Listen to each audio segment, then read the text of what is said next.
जैसा कि हमने पार्ट 3 में देखा था, मेरी छोटी बहन कार लेकर मौत की तरफ निकल पड़ी थी और आप सबके जबरदस्त सपोर्ट की वजह से हम पार्ट 4 भी लेकर आ गए हैं। रात 2:30 बजे, रात के ठीक 2:30 बजे पूरा गांव खामोश था। ना कुत्तों की आवाज, ना हवा की सरसराहट, बस एक डरावनी चुप्पी। तभी मैंने खिड़की से बाहर देखा और मेरा दिल एकदम रुक सा गया। मेरी बहन रिया कार लेकर बाहर निकल चुकी थी। रिया, तूने ये क्या कर दिया? मैं भागकर नीचे गया, लेकिन तब तक गेट खुल चुका था और कार दूर जा चुकी थी। रिया का खतरनाक प्लान, रिया ने कार के पीछे मांस बांध रखा था और वो जानबूझकर ज़ॉम्बियों को अपनी तरफ खींच रही थी। सड़क पर खड़े हजारों ज़ॉम्बी धीरे धीरे उसके पीछे चलने लगे। कुछ ही सेकंड में पूरा इलाका खाली होने लगा, लेकिन खतरा अभी खत्म नहीं था। मैंने राहत की सांस ली ही थी कि अचानक दीवार के पास कुछ हलचल हुई। एक नहीं, 3-4 अजीब से ज़ॉम्बी जो बाकी सबसे अलग थे। उनकी आंखें लाल थीं और चाल तेज। ये एलीट ज़ॉम्बीज हैं। पहली दीवार टूटी, उनमें से एक सीधे दीवार पर चढ़ गया। बिजली का झटका लगा, लेकिन वो रुका नहीं। धीरे धीरे उसने दीवार पार कर ली। अब असली लड़ाई शुरू, घर के अंदर युद्ध। मैंने तुरंत क्रॉसबो उठाया। पहला तीर सीधा सिर में, दूसरा गले में, तीसरा आंख में, लेकिन वो गिर नहीं रहे थे। पिताजी चिल्लाए, नीचे जाओ, तहखाने में जाओ। माँ और रिया की याद में सब नीचे चले गए, लेकिन मैं वहीं खड़ा रहा। आखिरी फैसला, अगर मैं पीछे हटा तो ये घर खत्म हो जाएगा। मैंने गहरी सांस ली और अपनी जेब से प्याज निकाले। अजीब लेकिन खतरनाक हथियार। मैंने एक के बाद एक प्याज खाना शुरू किया। आंखों से पानी, नाक से जलन, लेकिन मैं रुका नहीं। पिताजी समझ गए। उन्होंने पाइप उठाया। तूफान की शुरुआत। मैंने पूरी ताकत से फूंक मारी। हवा का तेज झोंका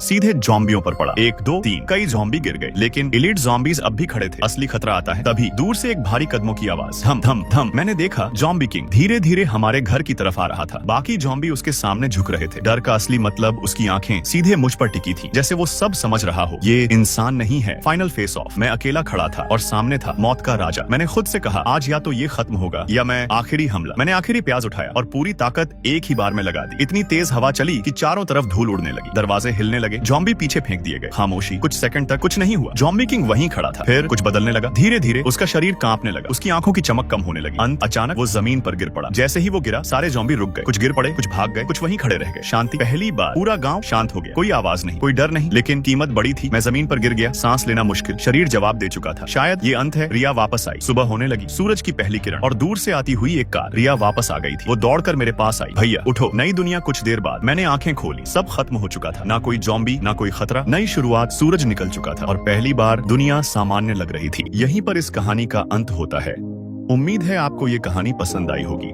वीडियो को अंत तक देखने के लिए दिल से थैंक यू सो मच। अगर आपको वीडियो पसंद आई हो तो लाइक करना मत भूलिए और ऐसे ही मजेदार वीडियो देखने के लिए हमारे चैनल को सब्सक्राइब जरूर करें।